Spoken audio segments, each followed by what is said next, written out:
歡迎大家收睇小伙子頻道。今條片咧想分享兩件事啦。第一個咧就 Bitcoin 價格 update 啦，第二件事咧就安道幣嘅。之前咧一路都想同大家講講安道幣，點解我會中意安道幣啦，同埋咧究竟呢個終極牛市咧睇幾多錢？咁亦都咧花咗少少時間，今日晏晝得閒啲咧，咁我睇完啲資料之後咧，再同大家分享咧就清楚少少。錄影時間咧2024年7月29號下晝嘅3:25 Bitcoin 做緊69,500嘅。咁呢條片咧 Patreon 優先啦，如果想早啲睇到 Patreon 片，想睇晒成條影片咧，歡迎大家訂閱啦。都係嗰句啦，不作任何投資建議，純個人嘅分享啦。聽完之後咧，你自己再做功課。呢條片啦，唔使講啦嚇，留咗好耐冇講嘅安道幣咧，今日會講噶啦。可升 X 倍，X 即係講緊單數嚟嘅，即係應該唔會升咁多，因為市值相對上都大。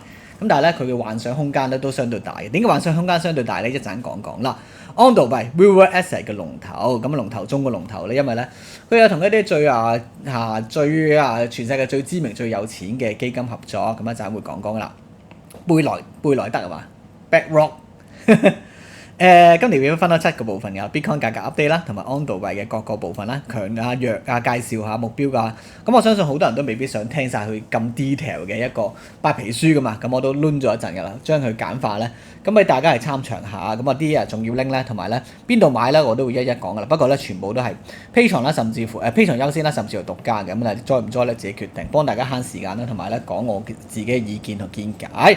事不宜遲咧，第一部分啦 ，Bitcoin 價格 update。Bitcoin 價格咧唔使講啦冇乜 update 啊嘛近排，因為之前同大家講咧喺嗰個Patreon 又好啦，或者嗰個叫課程都好咧，都同大家講咗咧，由呢個叫做有冇見到最低咧64,000真係貼中，跟住咧去到最高68,000亦都貼中嘅，最後咧就回落到66,000啦，跟住好鬼似呢個形狀，有冇見到？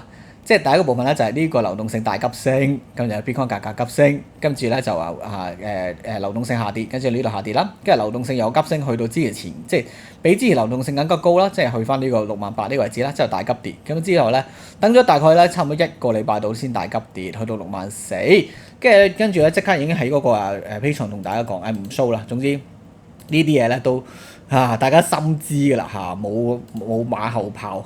即係唔係我勁係個流動性勁，而我勁咧就係留意到流動性呢一樣嘢。咁你而家咧情況點咧？咁啊已經由最高嘅流動性咧回調咗少少，咁可能咧而家又叫69,000咧，其實已經有所突出㗎啦。我之前同大家講咗，我知道咁呢兩個流動性一樣，點解嗰個價格唔會唔同嘅？而家仲要高咗添。咁原因之前同大家講咗啦，牛市裏面咧流動性升咧係比跌咧更加強嘅，可能會突出1000蚊甚至乎更多。而呢個流動性跌咧，亦都相對上預估力弱啲嘅喺個牛市裏面。相對咧，如果係牛熊市就會準啲啦。咁呢度都唔多講啦。咁小波之後而家流動性冇嘢睇啦。咁啊同時間咧 RSI 嗰啲點睇啊 ？RSI 係高嘅，相對上超賣咗少少啦。又咪而家69,500啦，亦都啦短期咧。不建議入貨，甚至乎咧，如果有短期嘅倉咧，你可以短期獲利咗先嘅。例如話你53,000啊、64,000呢啲位，如果有我嗰次全部嘢啦喺 Patreon 度講過晒，我喺53,000唔係53,000啦，64,000都有入貨嘅。咁近來一定係唔會入㗎啦，同埋咧要入都入晒，同埋咧而家全部嘢都唔靚仔啦，除非咧流動性有個一條直線向上升啦，否則咧都唔使做咁多嘢啦，甚至乎咧你可以放咁啲貨。第一部分差唔多啦，都。小哥即係嗰個近排你冇乜講呢個叫做以太幣 ETF 或者係 Bitcoin Conference 喎，特朗普喎定唔知邊個係上堂講嘢，其實呢個一切都係嘥，唔係喎，佢話應承咗特朗普話應承咗上台之後，每日會買諗先。每日會買500幾粒喎，直到買到400幾萬粒為止，買唔知幾多年嘅喎。咁呢件事你點睇咧？其實對我嚟講咧，當然好事啦。咁但係最好咧，最緊要咧，其實係市場上有錢，紅色線先係我最留意嘅事。紅色線有力嘅話咧，咁成個 Bitcoin 或者成個 Crypto 都好勁嘅。而家咧紅色線咁低迷 ，Bitcoin 度做得咁好咧，你又知道 Bitcoin 有幾犀利。Bitcoin 同科技股啦，其他嘅資產山寨幣都係曳曳地嘅。咁原因咧，都係嗰個一個字冇錢，但係淨係買啲最優質嘅就係 Bitcoin 啦。咁同時間啦，多錢多得滯嘅時候咧，咁我覺得而家呢個叫流動性冰點，紅色線咧已經跌無可跌㗎啦，只有上升嘅空間亦都會較大啦。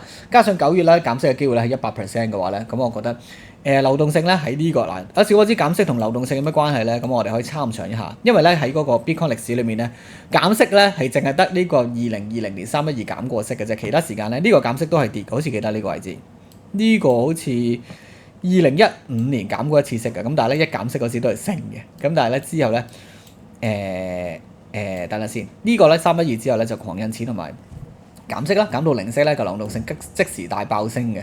咁我相信咧呢個咁嘅紅色線咧好快會到來嘅。咁如果真係有留意開小波接近來留意呢個流動性嘅話咧，佢預估力係接近我唔講100%，接近90%嘅。咁我覺得咧呢個流動性升嘅時候咧 ，Bitcoin 升嘅機會咧亦都十分之大。咁啊係咁多啦。咁所以一句説話啦，短期嚟講咧就唔好做咩部署啦。咁長期嚟講咧，紅色線咧係升多過跌嘅機會亦都大。咁即係話咧 Bitcoin 意味住今年咧年尾咧嗰個挑戰10萬蚊嘅機會咧十分之大㗎啦。咁啊呢度咧密切留意住啦。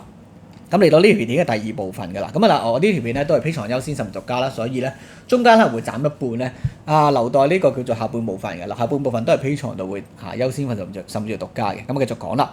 安道幣，咁安道幣近來咧都講過幾個比較中意嘅幣啦，包括係 RNDR 啊，安道幣同狗狗幣啦，咁我都係相對上中意啲嘅，咁啊都有各自嘅原因，咁都係嗰個純個人意見啦，唔想煩就買 Bitcoin 就算㗎啦，咁但係對我嚟講咧，冇睇得太淡嘅，真係呢個山寨幣，唔係山寨幣跌到冚 LL 喎，而呢隻安道幣唔差喎，俾大家望下。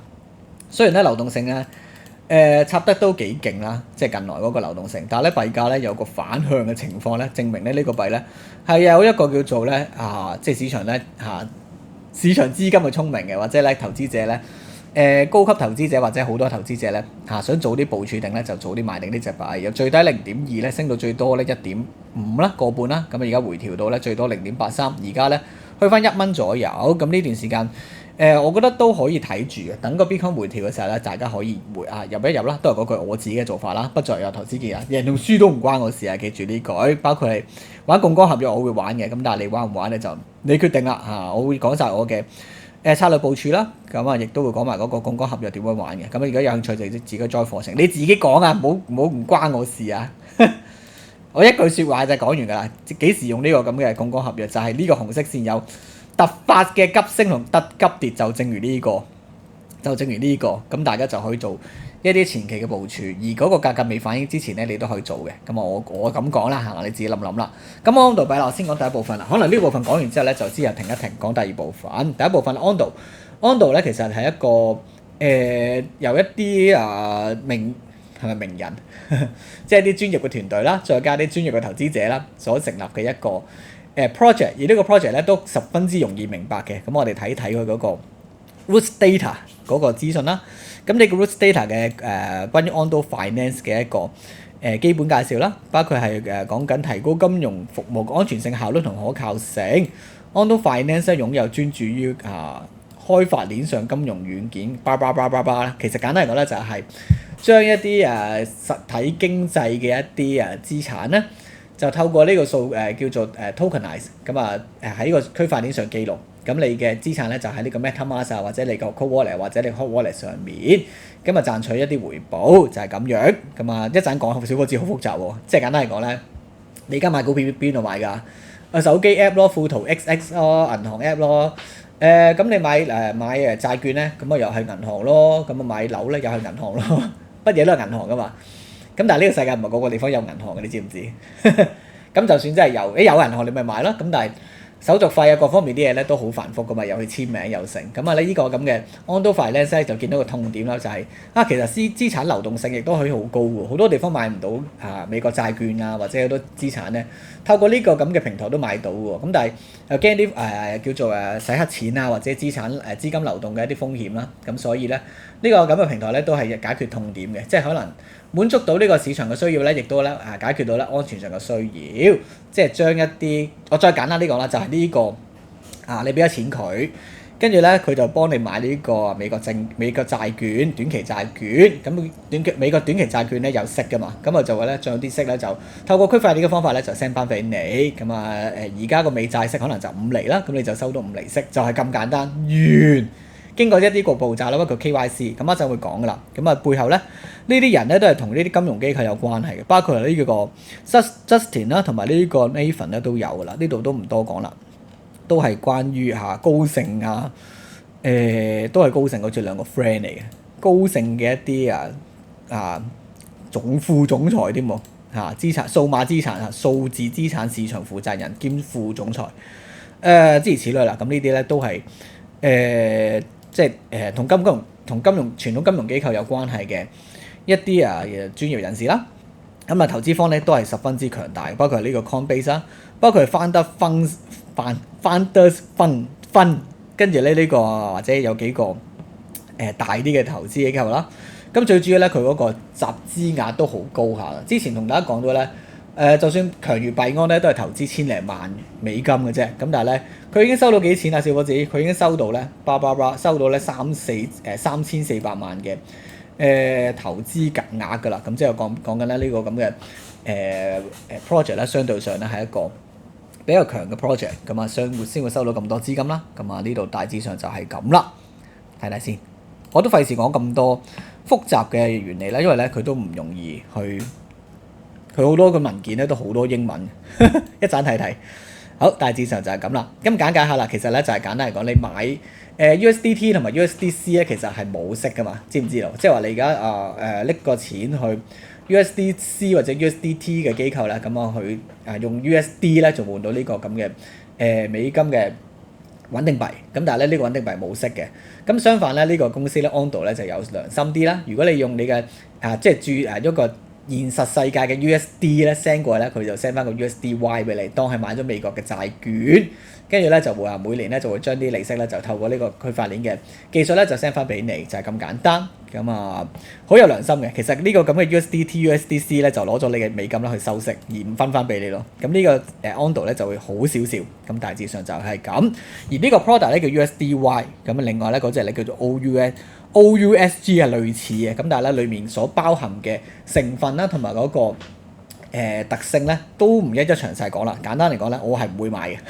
我講一次呢兩個 product 都唔會買。第一利息而家我哋香港好簡單啫，撳個掣或者佢唔知咩 bank 撳個掣就有定期5厘啦。咁呢個咧我相信係服務一啲咧用唔到呢啲金融服務嘅 service， 或者唔知係咪受制裁定乜嘢，唔知啦。咁但係咧都係一個比較流通啲。流動性大，即係你可能喺一啲叫做乜乜 swap 咧會換得到嘅，提供流動性，咁唔使去啲銀行簽名咁咪麻煩啦，咁諸如此類。USDY 就容易明啲嘅，咁短期佢買咗呢個咧就抵押品咧就係呢個短期嘅美國債券啦，同埋一啲銀行嘅定存啦，同埋銀行嘅同埋定存銀行資金啦，或者係服務於非美國人嘅。咁諸如此類唔多講啦。總之係兩隻類似嘅，咁但係咧呢個好似係票據嚟嘅，呢個咧係基金嚟嘅，咁都唔講咁多啦。而當中OUSG 裡面嘅買呢個美國短期嘅債券嘅買緊啲咩咧？就買隻嘅 ETF， 而呢隻 ETF 咧就 BlackRock 整出嚟嘅短期嘅美國債券基金啊。咁即係簡單嚟講咧就你係買緊啲名牌嘢咯，唔係買緊啲垃圾咯，亦都買緊合規嘅嘢啦。咁所以咧呢個幣勁嘅地方咧，等陣先，Ondo幣又另一樣嘢啊，小心啲。OUSG 就買緊呢啲嘢，咁收息咧大概都係4-5厘左右，亦都有二手市場嘅，係喺 Solana 上面Mantle 上面都有嘅 Jupiter 上面有嘅。咁呢度都唔多講啦，頭先都研究咗嘅啦。喂，大致上就係咁啦。小伙子，咁呢個係咪要我哋買 USDY？佢仲有幾隻㗎，好複雜㗎。MUSD 咧就係唔繼續滾存嘅 ，USDY 就繼續滾存嘅。小伙子，咩叫繼續滾存？唔多講啦。總之就係你賺到個利息就唔收翻，跟住咧就一路咧就係去滾存你嘅將你嘅利搭利咯，利嘅又繼續買上去呢個債券上面。咁我唔多講啦。咁即係呢個只係暫時一個簡單嘅product。咁遲啲咧會加入其他嘅 product 就未知啦。咁但係咧起碼暫時咧。